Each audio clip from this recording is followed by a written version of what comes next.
Ya, Bapak Ibu, teman-teman semua, kita ketemu lagi pada kesempatan ini. Saya ingin mengajak Bapak Ibu tetap kita sama-sama merenungkan masih tentang uh, zaman akhir, dimana kita masih serba tidak tahu ya apa yang akan terjadi. Karena di zaman akhir ini pasti banyak ketidakpastian. Ketidakpastian artinya tiap-tiap orang tidak akan tahu apa yang akan terjadi. Seperti misalnya sekarang Rusia mengancam Inggris ya. Dia mengatakan mau mengirimkan rudal nuklir. Lantas Amerika juga dan Inggris juga NATO mengirimkan bantuan ke lawannya Rusia. Jadi lalu China mengingatkan Amerika untuk menghentikan provokasinya. Jadi sudah mulai saling menyalahkan. Nah, ini yang bahaya Bapak Ibu, karena kita tidak tahu kapan akan perang dunia ketiga. Kita juga tidak tahu apakah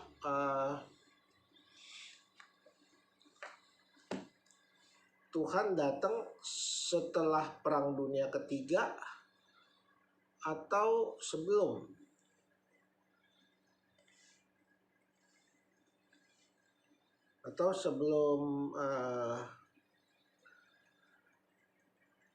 Perang dunia ketiga. Jadi kita harus selalu waspada, jangan kita lengah. Karena waktu kita lengah beribadah, kita menganggap semua biasa-biasa saja, tahu-tahu Tuhan datang.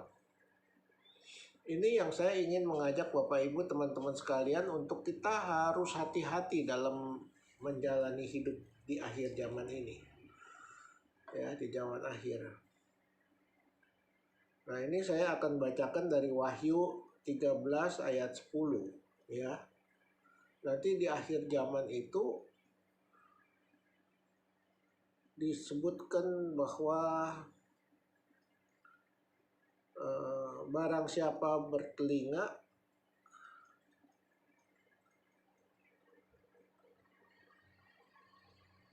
hendaklah ia mendengar. Ya.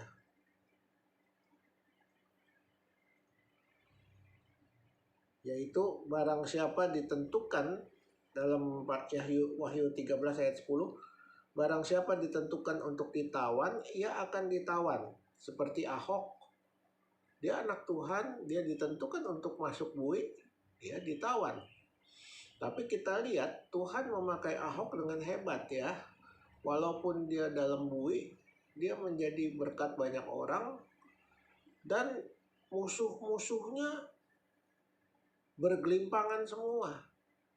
Karena Tuhan mengatakan, aku yang akan berperang melawan musuhmu. Kamu gak usah balas. Pembalasan adalah hak aku, kata Tuhan ya. Nah, jadi di sini dalam Wahyu 13 ayat 10 dikatakan barang siapa ditentukan untuk ditawan, ia akan ditawan. Barang siapa ditentukan untuk dibunuh dengan pedang, ia harus dibunuh dengan pedang. Ya. Yang penting di sini ialah ketabahan dan iman orang-orang kudus. Siapa orang-orang kudus? Orang-orang kudus adalah orang-orang yang dipakai oleh Tuhan untuk mati syahid. Orang yang mau mati syahid belum tentu diizinkan sama Tuhan. Karena Tuhan yang tahu, Tuhan yang pilih siapa yang harus mati syahid. Ya. Misalnya seperti Ahok, dia ditentukan untuk masuk bui, dia masuk bui. Lantas Muhammad KC ditentukan untuk masuk bui, dia masuk bui. Tapi yang ditentukan untuk tidak kenapa-napa menjadi berkat juga jalanin hidup sesuai dengan perintah Tuhan. Itu yang paling penting. Tapi yang paling penting bagi kita, anak-anak Tuhan, adalah berjaga-jaga. Jangan sampai kita lengah. Jangan kita sampai lalai. Ya, karena hidup ini aja dua pilihan. Ke surga atau ke neraka. Dua pilihan, surga atau neraka. Waktu kita pilih hidup kita ke surga, nah, masalahnya bagaimana kita harus hidup.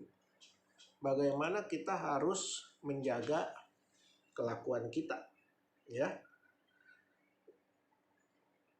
Nah, Bapak Ibu, kita lihat ya, dan dalam Wahyu 13 ayat 11, aku melihat seekor binatang lain keluar dari dalam bumi dan bertanduk dua sama seperti anak domba.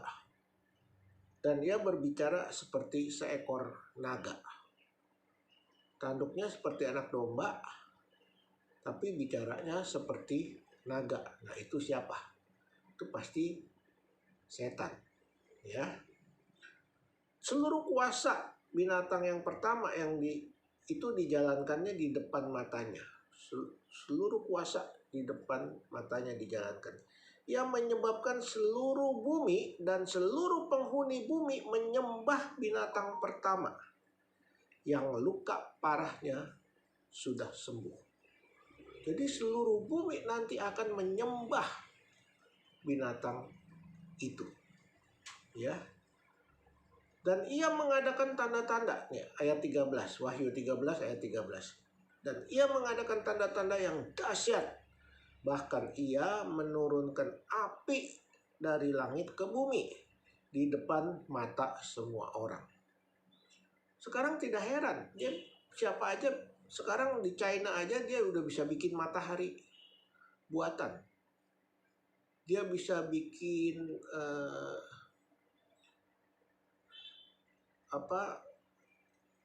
matahari buatan, dia bisa bikin bulan, dia bisa bikin film di udara, ya, dengan teknologi 6G, 6G, 6G, ya. Mungkin dari China antikris akan menggunakan teknologi komputer untuk menurunkan api atau apapun, kita tidak tahu yang akan terjadi.